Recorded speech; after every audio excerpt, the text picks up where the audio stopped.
This is my review of the Diana Phi. I'm Richard and my channel here reviews cameras, but recently I'm into audio equipment again. I say again because, some of my headphones like the 1266 here has been with me for like 7 years or 6 years. It's been a long time. So this is something more recent, but I've been in audio longer than I was in photography. So finally, I think that it's time for me to review headphones, and this is the second one I review, the Diana Phi.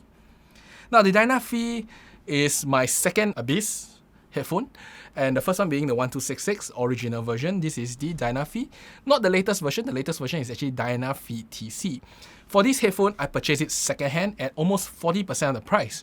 The brand new is 4,000 USD, and for 4,000 USD, there are many options. Today's review is really just to let you understand about the Diana Phi, and if you intend to purchase it, I do recommend you to try it out before putting your money down, because this headphone is unique, is special, and I don't think it is for everyone. First, let's talk about what comes with the headphone. I mean, this is the box, right? This is the headphone. It comes with a cable. The cable is an XLR cable, like this. If you purchase it today, I think you can choose a 4.4 for the Diana Phi TC. Now the Phi is no longer, I believe, on sale. It is already end of line. The Phi TC is the replacement. And then there's the case here. I personally don't like the case. I feel that the case is very hard to fit it in and take it out. I just don't like it as much. And not only that, whenever you put in and out, there's these zippers here that I feel may actually scratch the headphones, because I think the headphones are really beautiful. And I really don't want them to get scratched if possible. But knowing myself, my headphones just don't maintain in pristine condition for a long time. So, sometimes I'm just thinking that I'm thinking too much on it. Now, when it comes to build quality, I think this headphone is fantastic build quality. And that's because of how simple it is. You can see there's just this band here, right? And then the cups are solid metal. Really solid metal. I feel like it's pretty much, I think it's CNC'd out of a piece of metal, that's about it. And then there is the ear cups, and the ear cups can be removed. If you be gentle with it, you can remove it. It's a magnetic cup, and then just attach it back. I have to be gentle. Why you have to be gentle is because I have seen cases online that if you do like pull by the cup itself, you may pull the whole cup off the mount, and then you just rip it out, the mount itself. That's not really fantastic. You have to re-glue it, and I don't want to experience that. But the ear pads are really nice. Very nice, soft and plush. Really nice. And the band themselves, I believe this is leather, and I'm not sure really what is this material here. But overall, I think the workmanship is fantastic. The amount of adjustment for this is like that, and like that. And that's about it. It doesn't, bend much. You can see it doesn't really bend much. It only extends and contracts just this few cm for adjustment purposes. Now, you can see that the adjustment on this headphone is not really its strength, and you can pretty much feel it when you wear it. So for me, it's about 3 clicks and then wear it on like this. So this is how it looks like for me. I think for my head, it doesn't fit that well. I still feel that there's some hole here. It doesn't seal up my head, but I think it's sealed enough so that I get the full response for most of the time as long as I adjust it. One thing about the Diana Phi is because of its construction, it requires a lot of adjustment. And also, it may not be the most comfortable headphone, especially if you buy something new, because there's this pad here that press against the temples. Depend on your head and how you wear it, it may actually press against a very sensitive spot of your head and create headaches and migraines. But that being said, if you just season the pad a bit or just adjust it slightly lower, you should get away with it. No issues. It's just that if you adjust it too low, you break the seal, and it may give you a very different response for the sound signature. Now, the Abyss really isn't the most comfortable headphone to wear. I have to honestly say, many headphones are way more comfortable. For the Diana, for the 1266, I think comfort is really not in Abyss language for some reason. I think they should just put a little bit more effort to make it a little bit more comfortable. I mean, I can give up a little bit on the build quality for just a bit more comfortable. And just a bit more comfortable. Now, there is almost no foam other than for the ear cups. And if you go online, you can actually see people wear things like this headphone cover, or they'll put something like foam below to just make it a little bit more comfortable on the head. Overall, I would say as build quality is fantastic, but wearing it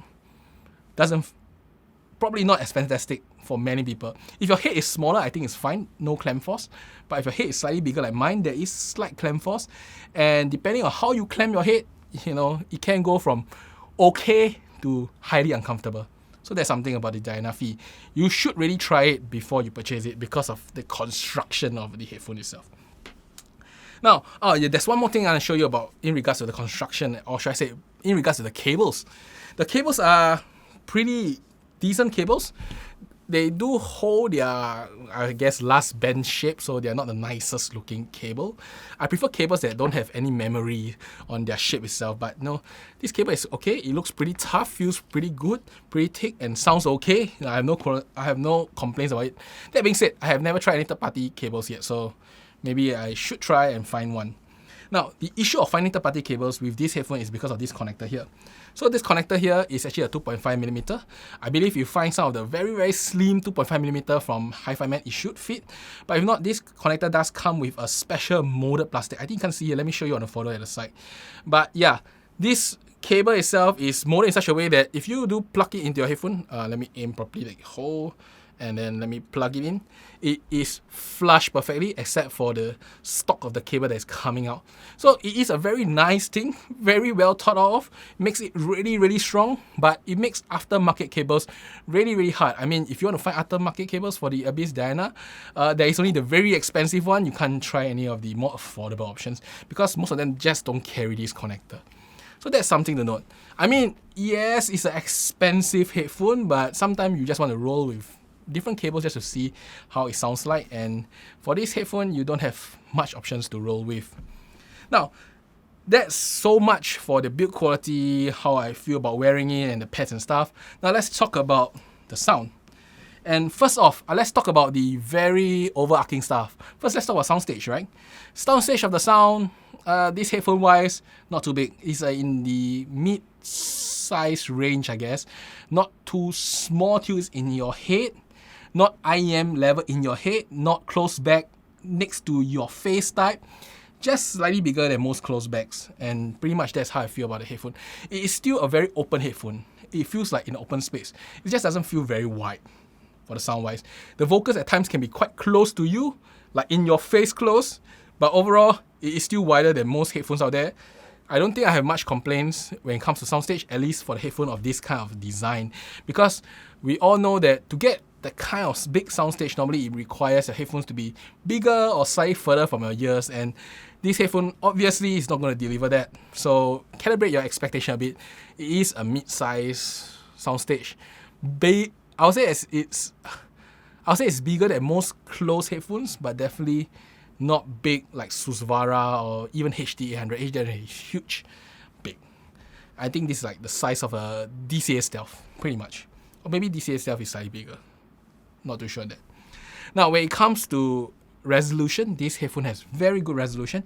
You can really hear every single detail, and even things like its trailing edges and any of its decay, you can really hear it. It's so detailed in resolution. Perfect. And separation, the instrument is extremely separated in this headphone. Separation to me is really about whether can I follow a particular instrument or item in the song through an even congested part of it. And this headphone just delivers that. Its separation is really, really good. I mean, it really separates that particular instrument. I can focus on it and follow it through. Many other headphones, I really cannot do that. I mean, once you reach to the very messy, congested areas of the song, it just disappears as one blob. But this one, really, you can feel it and hear it. It's very impressive for this headphone itself. Then, when it comes to transient, this headphone is very fast, very speedy. The transients are really, really quick. From the bass to the treble, it transits really quickly from sound to sound. The leading edges, if there is no extra edge, there is no extra edge. It just transits over.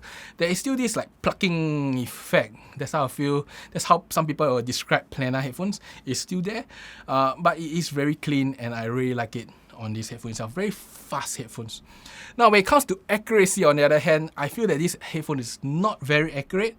I will explain more later when I talk about the frequencies that I hear, but it doesn't feel very accurate. If I was to compare 4 headphones that I have today, which is the DCA Stealth, Solitaire, this headphone, and then followed by maybe something like the HD650, it feels like this headphone belongs to the not so accurate part of things. In fact, among all these four, it probably feels the least accurate. Least accurate means that there is some artificiality in the sound. I can't quite describe it. I will talk a little bit more on the frequency when I describe it later. But yeah, there is some artificiality in the sound if you do A-B comparison between them. I don't think it's a big deal, because if you don't compare, our brain just gets used to it and it sounds really fun, really exciting. You know, it's fast, its transients is great, its bass impact is fun. It's just not accurate. That's how I feel, it's just not accurate. Not the most accurate thing you can get out there. That's at least how I feel about headphones. But this inaccuracy, anyway, I'm exaggerating. It sounds like a big inaccuracy. No, but it's just a very tiny one. Something that you can only feel if you do A-B comparison. If you don't compare, you probably can't tell that there's any inaccuracy at all. It sounds actually accurate to me at first hearing, I would say. Anyway, I heard this headphone for a long time already. It's about a month, and I tried it for a lot of songs. I listened to it easily 20 hours plus 30 hours. So pretty much this is my impression of it. Now, let's talk about the frequency parts of things. I think in the bass region, it's very impactful, very quick, very fast, very responsive, very clean. It doesn't bleed into the mids. The thing is that when it comes to the really low bass, it just doesn't feel like there is much. So if you're looking at the hums and the rumbles, no, I don't feel like this headphone does produce much of those things. When it comes to mids, as I say, it's very clean. None of it from the bass leaks to the mids. So I feel something of a neutral sounding headphone. Very clear, very clean.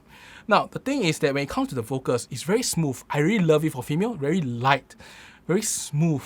No sibilance, nothing. It's just like this very clean, light touch to it. But the mids feel a bit behind the bass, just a bit. It doesn't feel like on the same level or in front. It just feels a bit more, I say, slightly behind. I wouldn't say it's recessed, but just slightly behind.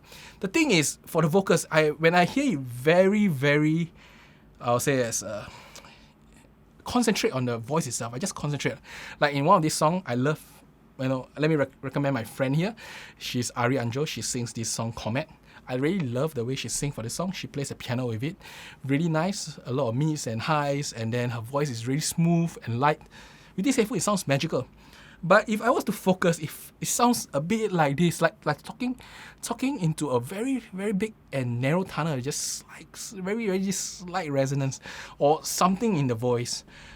It does add some, I'll say, lightness to it, but it also creates a bit of unnaturalness. That's how I would describe when it comes to the mid regions. That's how this headphones sound. This slight inaccuracy of it.